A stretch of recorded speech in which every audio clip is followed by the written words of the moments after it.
Good morning, good morning, good morning. Guten Morgen, guten Morgen, guten Morgen. So, the Apostle Paul, that great teacher, that man with that incredible revelation, Der Apostel Paulus, der große Lehrer, der Mann mit der großen Erkenntnis, the man with the extraordinary common sense, der Mann mit dem außergewöhnlichen, gesunden Menschenverstand, he's explained the people in Corinth how they're supposed to live their Christian lives. erklärt den Menschen in Korinth, wie sie ihr christliches Leben leben sollen. But you know what? Doch weißt du was? He understood a very, very important truth. Er hat eine äußerst wichtige Wahrheit erkannt. And this we see now in verse 33. Das sehen wir in Vers 33. He says, follow my example, Er sagt, folgt meinem Beispiel, for I try to please everyone in all things, denn ich versuche, es allen in allen Dingen recht zu machen,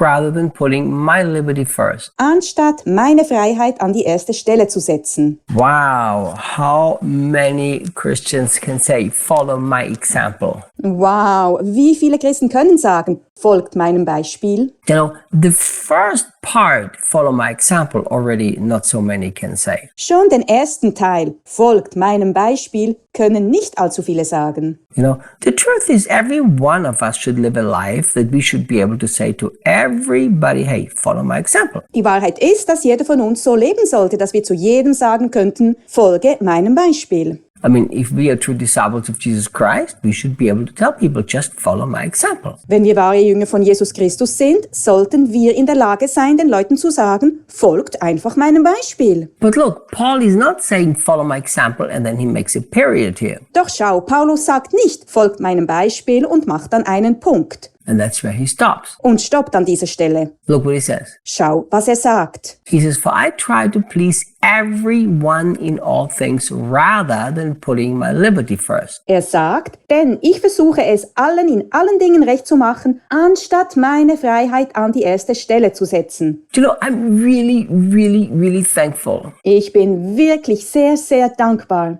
that the Apostle Paul doesn't say, for I try to please everyone in all things, and then he makes a period. dass der Apostel Paulus nicht sagt, denn ich versuche es allen recht zu machen und dann einen Punkt macht. Because then he would make himself a slave to people rather than a slave to Jesus Christ. Denn dann würde er sich zum Sklaven der Menschen machen und nicht zum Sklaven von Jesus Christus. You know, people who live as people pleaser never fulfill the purpose of God. Menschen, die den anderen gefällig leben, erfüllen niemals die Bestimmung Gottes. So you cannot take this advice of the Apostle Paul and this beautiful Bible verse Du kannst nicht diesen Rat des Apostels Paulus und diesen schönen Bibelvers nehmen to justify your insecurity so that you can't say no to people. und damit deine Unsicherheit rechtfertigen, dass du nicht Nein zu Menschen sagen kannst. No. Nein. Paul never said, I try to please everyone. Paulus sagt niemals, niemals, niemals, ich versuche es allen recht zu machen. He says, I try to please everyone in all things rather than putting my liberty first. Er sagt, ich versuche es allen in allen Dingen recht zu machen, anstatt meine Freiheit an die erste Stelle zu setzen. And remember the context? Erinnerst du dich an den Kontext? Not offending the Jew, not offending the Greek, not offending the Christian brother. Nicht Juden vor den Kopf stoßen, nicht den Griechen vor den Kopf stoßen, nicht den christlichen Bruder vor den Kopf stoßen. So in that context, Paul said, my freedom is not really priority. Priority is to walk in perfect and pure love. In diesem Zusammenhang sagt Paulus, meine Freiheit steht nicht an erster Stelle. Meine Priorität ist es, in vollkommener und reiner Liebe zu leben. Because if you take this out of context and you are a people pleaser, Wenn du das aus dem Zusammenhang nimmst und Menschen gefällig bist, what's going to happen? was geschieht dann? Many times you will have to disobey God in order to please people. Oftmals wirst du Gott ungehorsam sein müssen, um Menschen zu gefallen.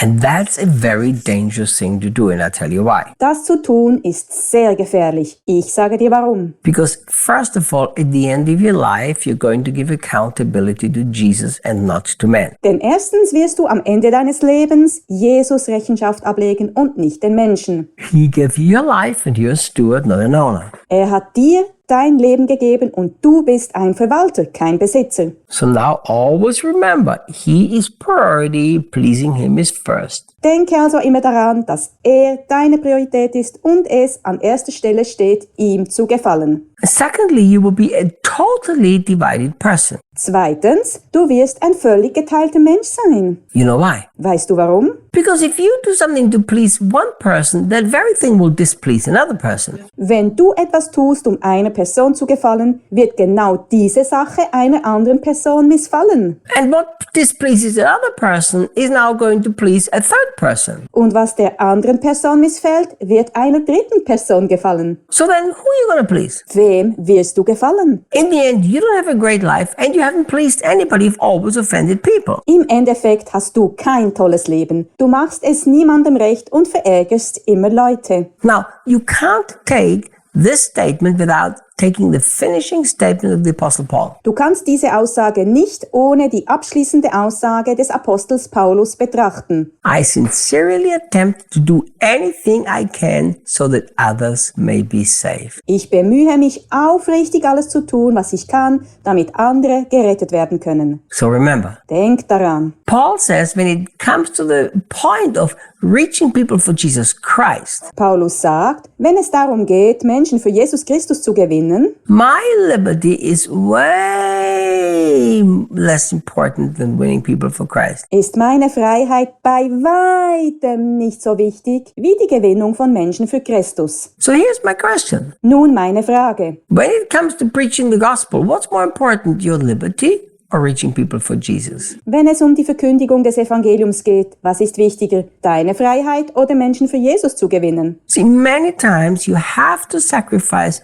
your own freedom in Christ So manchmal musst du deine eigene Freiheit in Christus opfern and not doing things that you even could do. They're not sin, they're okay for you. und auf Dinge verzichten, die du tun könntest, die keine Sünde sind, die für dich in Ordnung sind, So that you can now reach other people with the love of Jesus Christ. damit du andere Menschen mit der Liebe von Jesus Christus erreichen kannst. Oh, if we could only live like this from all of our hearts. Oh, wenn wir nur von ganzem Herzen so leben könnten. Always understand that people are so precious and they have to be reached with the gospel of Jesus Christ. Und immer verstehen würden, dass Menschen so wertvoll sind und mit dem Evangelium von Jesus Christus erreicht werden müssen. And that is so important. Das ist so wichtig. My dear friend, Mein lieber Freund, we have finished now 1 Corinthians and chapter 10. wir haben 1. Korinther Kapitel 10 abgeschlossen. So I will spend some time thinking and then see where we go after this. Ich werde etwas Zeit mit Nachdenken verbringen und dann sehen, wie es weitergeht. But until I feel